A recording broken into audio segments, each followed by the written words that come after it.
Cette vidéo intervient après l'assignation illégale de Maître Coche.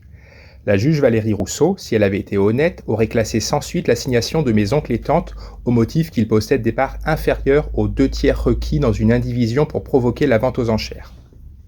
Je précise que nous avons essayé de vendre cette maison de manière amiable depuis des années, chose refusée par mes oncles et tantes.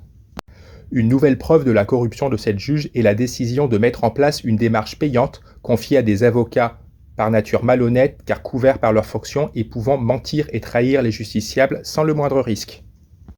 Comme vous pouvez le deviner, je me suis très fortement investi dans la défense des intérêts de mon père, mais il est le seul assigné dans cette affaire.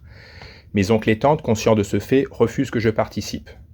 Cela implique que mon père serait seul face à ses frères et sœurs, leurs conjoints, leurs avocats et surtout les médiateurs, des avocats appartenant à une structure faisant travailler Maître Pascal de Bernard qui nous a arnaqués il y a peu.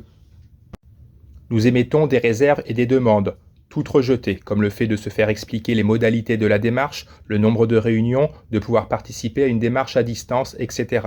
Ces points sont pourtant mentionnés par la charte des médiateurs.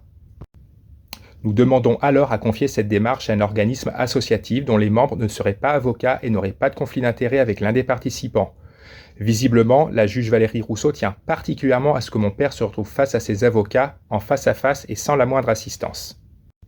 Ayant alors suffisamment de déboires avec les avocats, nous repoussons la date proposée en transmettant un certificat médical.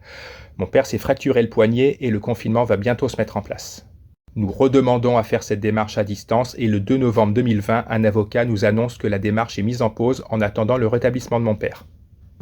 Nous n'aurons plus jamais de nouvelles de ces avocats médiateurs, peut-être parce que la juge Rousseau sera exfiltrée vers un autre tribunal, tel un curé pédophile, à la suite du fiasco de la tentative de conciliation et des preuves produites de ces magouilles faites au nom de l'État.